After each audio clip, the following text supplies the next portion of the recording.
আজকে কিন্তু প্রত্যেকের প্রিয় জিনিস। সকালে ঘুম থেকে উঠে দেখি এক দাদা কচু শাক বিক্রি করছে বাড়ির দরজায়। এখন বাজে প্রায় 12:30। আমার এখন ডাল হয়ে গেছে, টক ডাল, অনেক সবজি করেছি একটা। আর দাদা কচু শাক খেতে খুব ভালোবাসে, কিন্তু আমার কাটতে গিয়ে অ্যালার্জিতে চুলকোই গা। সেই জন্যে দাদা কি সুন্দরভাবে কচু শাকটা কেটে দিচ্ছে। তোমরা দেখো যে একটা মানুষ সব রকমের পারে, হ্যাঁ, আর ভালো হয় কতটা।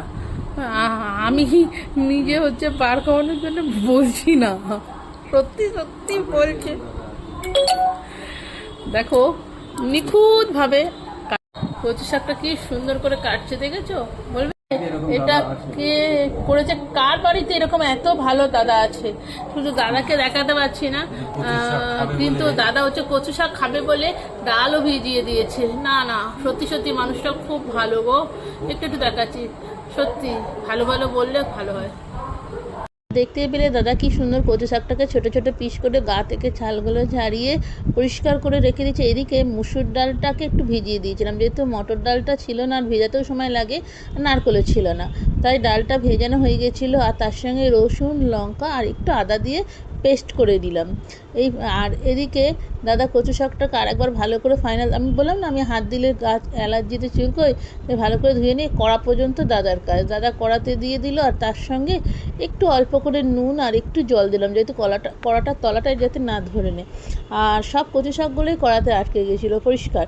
এদিকে যখন কচু শাকটা সেদ্ধ হচ্ছে, ওইদিকে আমি কি আর একটা কড়ার মধ্যে একটু তেল দিয়ে আর সঙ্গে একটুখানি আর আলাদা বাটি করে নিই, ওই মিক্সির বাটির মধ্যে একটু কামচোর তো আমি, তাই ওর মধ্যে একটু নুন হলুদ দিয়ে আর লঙ্কা তো ছিল, পেস্টটাকে ভালো করে মেখে নিলাম। আলাদা বাটিতে আবার ঢালবো, তার থেকে চটপট করে এবার চামচি করে চটপট করে বড়াগুলো ভেজে নিলাম। ওইদিকে আমার কড়াতে কচু শাকটা সেদ্ধ হচ্ছে, আর এদিকে বড়াটাও ভাজা হয়ে গেছে। আর বড়া এর সঙ্গে দুটো যদি পেঁয়াজ কুচিয়ে দিয়ে দিতাম না, মুসুর ডালের বড়া খেতে খুব ভালো লাগে। যাই হোক, বড়াটা একটু গ্যাসটা জোরে হয়ে গেছিলো বলে না একটু লাল লাল হয়ে গেছে। এদিকে বললাম না কচু শাকটার সঙ্গে আমার ছোলা ছিল, একসঙ্গে দিয়ে দিয়েছিলাম, অঙ্কুরিত ছোলা হয়ে গেছিলো, ওগুলো একটু সেদ্ধ হয়ে গেছে। এবার আমি ঢেলে দিয়ে ঠান্ডা করে জলটা যতটা পারবো বের করে দেবো, জলটা বের করে দিলে ভালো হয়।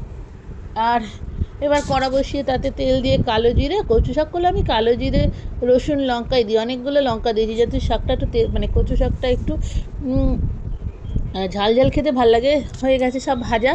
আর এবার আমার কচু শাকের জলটা বেরিয়ে গেছিলো, সেটাকে আমি ওর মধ্যে দিয়ে দিলাম ছোলা দিয়ে। কতটা কাটেছে দেখেছো, একটা কচু শাকের গাছ নিয়েছিল 10 টাকা নিয়েছিল, আর বেশি নিইনি, কে কাটতে পারবো কি না তার মধ্যে একটু এবার নাড়াচাড়া করতে করতে নুন আর হলুদটা দিয়ে নাড়াচাড়া করলাম। বেশি আমি জবরজাই করি না, একটু চিনি দিয়ে দিলাম, কেন আমি বেশি সর্ষে বাটাটা দিই না, কেন দাদা খেতে ভালোবাসে তো, আর দাদা সর্ষে বাটাতে পেটে ব্যথা করে। তাই ঘরে ছিল কাসুন্দি বানিয়েছিলাম আম দিয়ে, এটা 2 বছর হয়ে গেছে আমার ঘর। আম দিয়ে লেবু রস দিয়ে একটু ভিনেগার দিয়ে সব দিয়ে কাসুন্দিটা করে রাখি আমি, হ্যাঁ, সব মশলা টশলা দিয়ে। এটাই আমি রোদ্দুরে দিয়ে রাখি। এবার ওটাকেই 2 চামচি মতন দিয়ে দিলাম। আমি কিন্তু আগে তেলটা কম দিয়েছিলাম, জানি কাসুন্দিটা দেবো। আর যদি আপনাদের ঘরে কাসুন্দিটা না তৈরি থাকে, ঘরে দোকানে কেনা কাসুন্দি, নালে একটু লেবুর রস না থাকলে, মানে আসলে মুখ চুলকোয় বলে না, এর মধ্যে লেবু টেবু ছিল, তার মধ্যে একটু তেঁতুলও দিয়ে দিতে পারেন। যাই হোক, ওইটা দিয়ে নাড়াচাড়া করতে করতে এবার করে রাখা যে বড়াগুলো ছিল সেগুলো কয়েকটা ভেঙে দিলাম, আর ভালো মিশবে। আর একটু কয়েকটা গোটা গোটা দিয়ে এবার নাড়াচাড়া করলেই কচু শাক আমার রেডি। দেখতেও যেমন ভালো হচ্ছে, সত্যি অপূর্ব টেস্ট, অপূর্ব সেট। আর একটুও তেল বেশি ছিল না, মানে এখন একটু তেলটা কমই দিচ্ছে, বয়স হচ্ছে আস্তে আস্তে খাওয়া দাওয়ার। আর সত্যি বলছি, এইটা গরম ভাতের সঙ্গে আর কিছু লাগতোই না।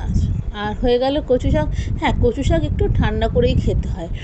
আর কচু শাকটাও ভালো ছিল, কিছু মুখ কোটায়নি, কিচ্ছু না। যাই হোক, এইভাবে বানিয়ে খান। আর দেখুন কি সুন্দরভাবে করেছি, খুব অল্প জিনিস দিয়ে, ঘরে থাকা জিনিস দিয়ে খুব তাড়াতাড়ি হয়ে গেছে, যেইটুকুনি কাটতে সময় লাগে, বাদ বাকি তো বেশি সময় লাগে না। বাস, এবার আমি একটু গরম ভাতের সঙ্গে খেয়ে দেখি কেমন হয়েছে। আপনারাও বানিয়ে খান আর জানাবেন কেমন হয়েছে। টাটা, ভালো থাকবে।